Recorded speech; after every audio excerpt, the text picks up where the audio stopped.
I want to talk a little bit about how to read the river. This is something that can be very important on the Little D on the Monocacy course. While it is a very safe course, we have lots of safety measures in place. Being able to read the river is a skill that will show you where to go, where not to go, how not to bump into things you don't want to hit. It'll improve your confidence on the course. So if you're new to the sport, or maybe you're not new to the sport, but you spent all your time training on large open water, tidal rivers, bays, and so forth, being able to know how to read the river could improve your time if you're racing the course. There's an excellent book if you want to learn more about river reading. It's called Kayak by William Neely. You can find it on Amazon. Now his book focuses on intermediate and advanced whitewater technique.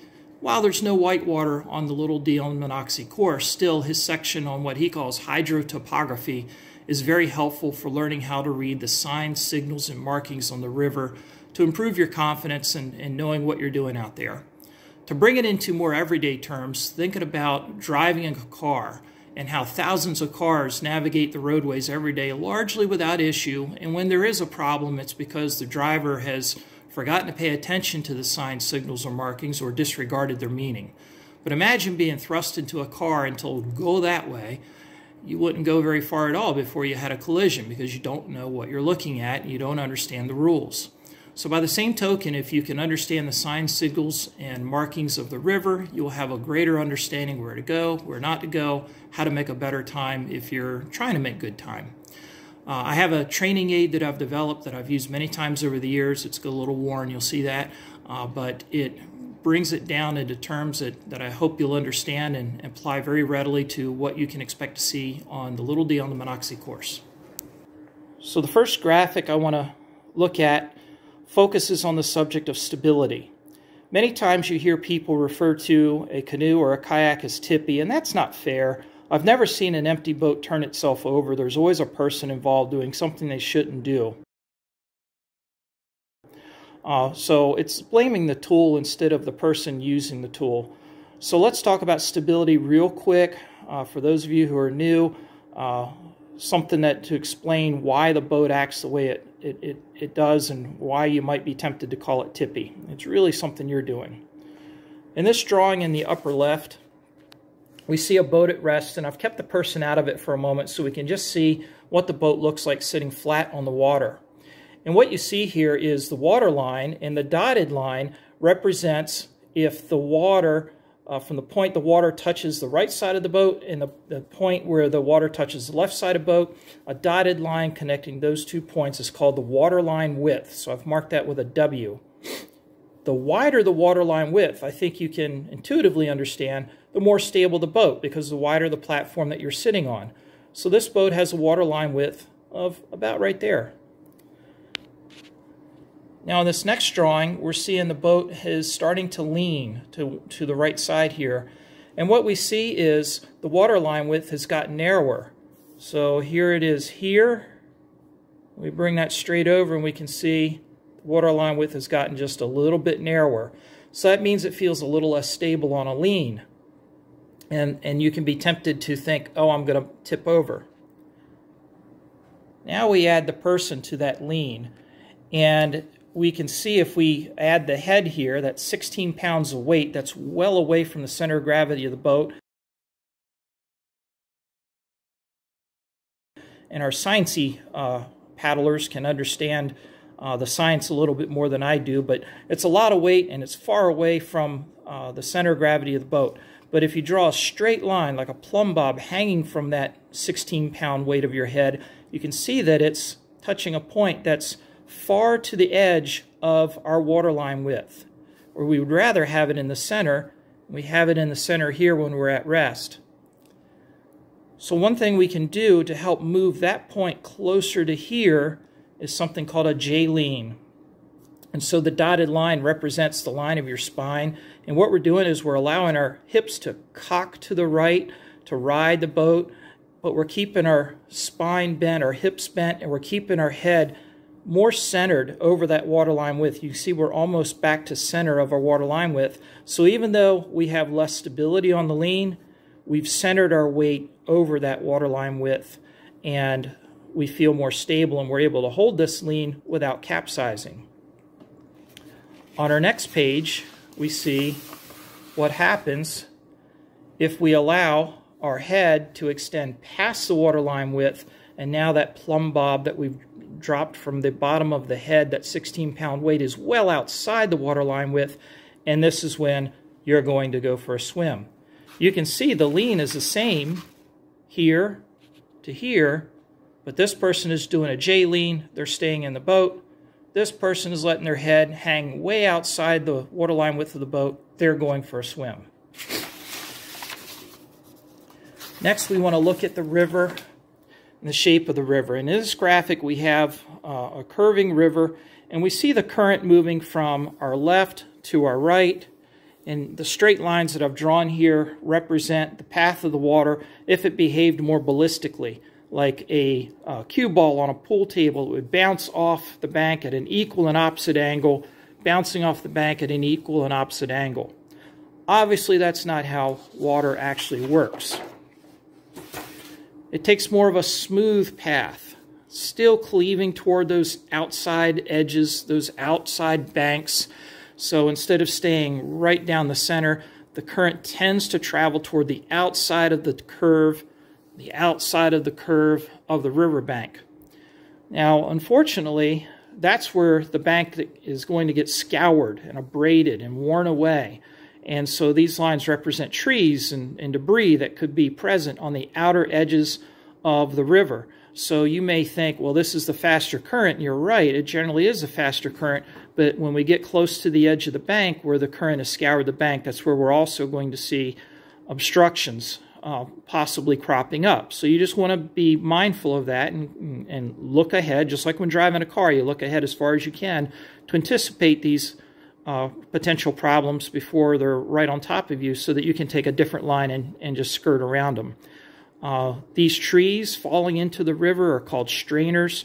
So they strain the water, and water can get through the limbs, but solid objects like boats and people can get trapped on the limbs. So we want to avoid strainers when we see them.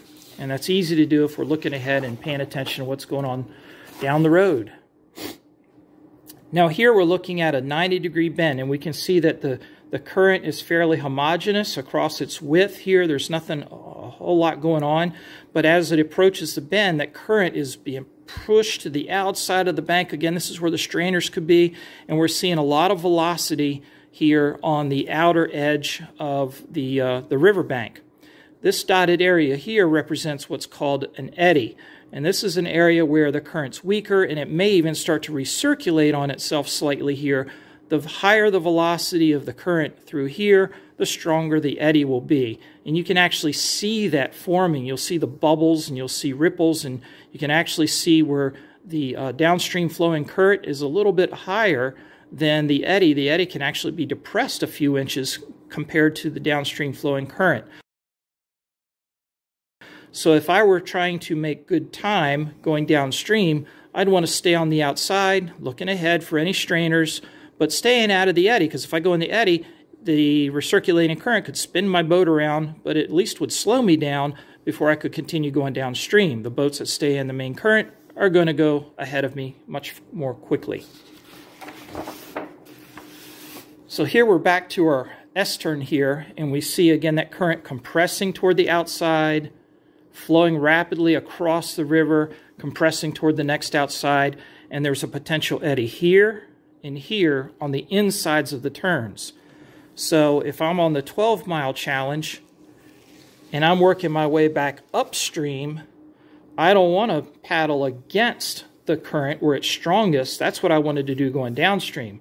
Going upstream, I want to use the eddies, because the eddies are actually recirculating water back upstream. So I would climb this eddy, and then I would have to ferry, what's called an upstream ferry, across the current here to this eddy, then use this weaker current here, or even the recirculating current, to help me move up the inside of the turn and leapfrog eddy to eddy to eddy upriver more rapidly than I can if I stay in the current and fight it. Now here we see a top view of the river again, and we see the current coming downstream, and we see this V shape, and the V shape is pointing toward us. whenever you see a V pointing toward you upstream, that means there's something just under the surface of the water that's making that sign, making that marking on the water. And you may not see it. In this case, it's a chunk of wood. You may not see it, but you'll see the V shape. And if the V is pointing toward you, that's bad. Don't go there. It's like driving the wrong way on a one-way road. The arrow is pointing toward you. You're not supposed to go that way.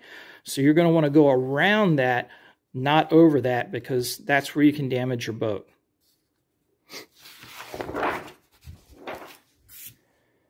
Here's another example of that same log in the middle of the river, and you see the downstream current hitting that. You see that upstream V forming, and may not be a perfect V, but you'll see it's definitely pointing the apex toward you, and the current will flow around it, and then it'll reconsolidate on the other side, and all the lines converge, and we have a homogeneously flowing current downstream again.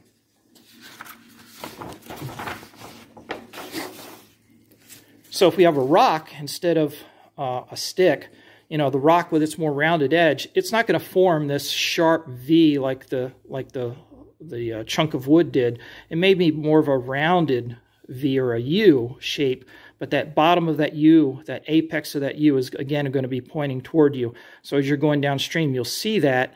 You want to go around that because the rock may not be visible above the surface of the water. This is a more accurate representation of what's going on in terms of the current.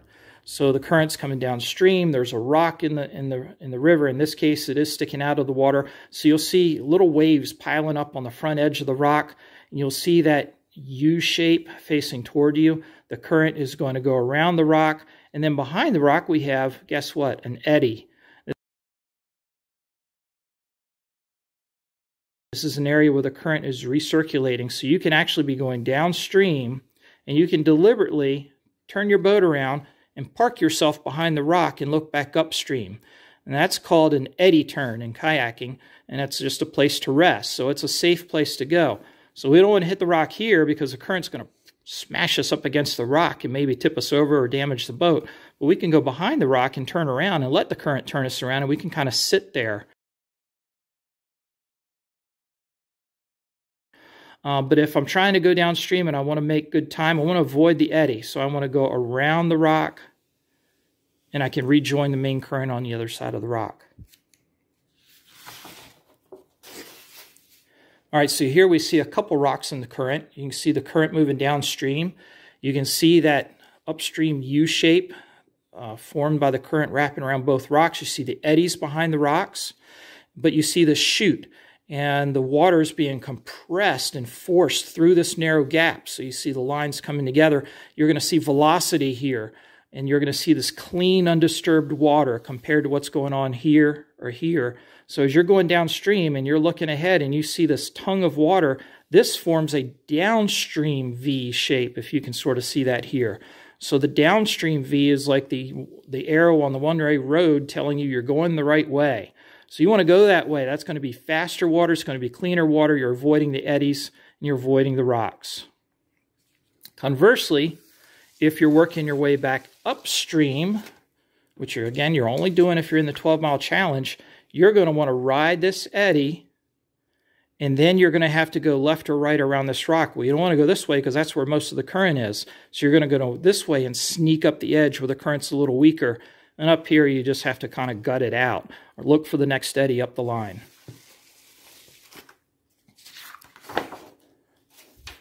So here we're starting to put some things together. We have the current coming downstream encountering 3 rocks. We see the U shapes. We don't want to go there. We look for our downstream V's. Well, there's a big one here. That looks tempting. But look, there's a giant rock right up against the bank here, and it's going to force me to have to really move hard to my left to avoid it. I don't want to do that. That doesn't look so good. Here's a downstream V here, but there's a rock just at the bottom of it. I'm not going to be able to get around that very quickly. But look here. Here's a downstream V between these 2 rocks, and then there's another downstream V between these 2 rocks. So this is where I want to go, right there. And if I'm looking ahead and I'm reading the river, I can look at my options, and there's another option up here that may look tempting, but there's a strainer right down there, and this eddy is going to keep me from moving around the strainer in time, so I don't want to go there either. So I look at these 4 options, and of the 4, this one is the safest and most appealing and the fastest and the cleanest. Now we're looking at the riverbed in side view.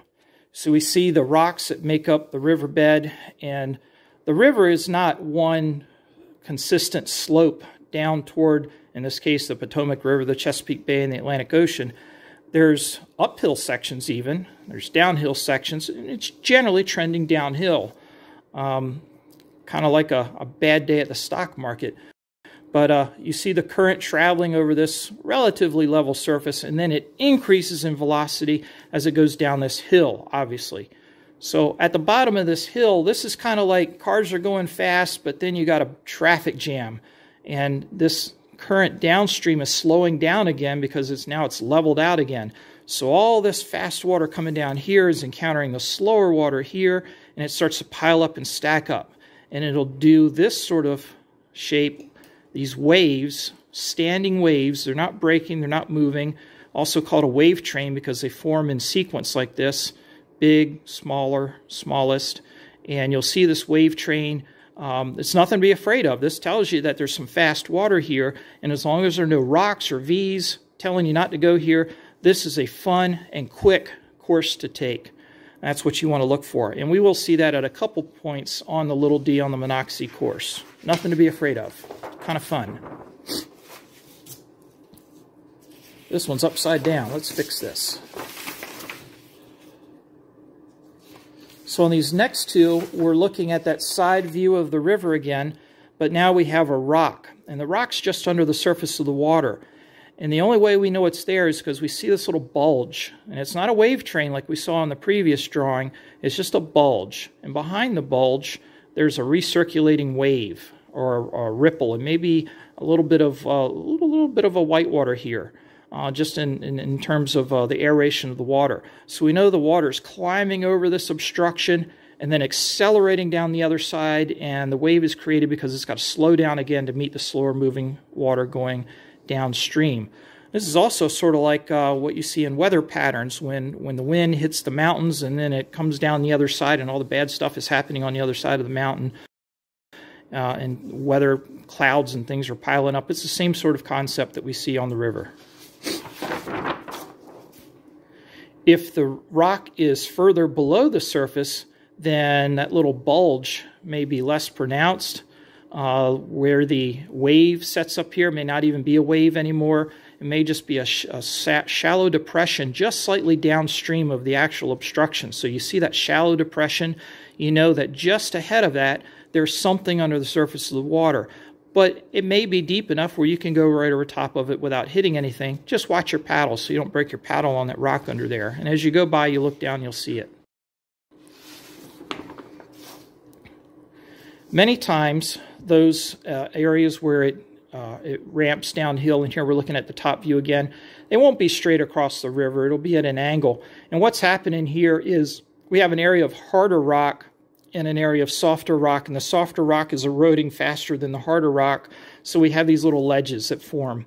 And sometimes the ledges are on a diagonal like you see here, and the current will actually shift laterally. From your point of view, it'll be kicking to the right or kicking to the left if the ledge were running the other way.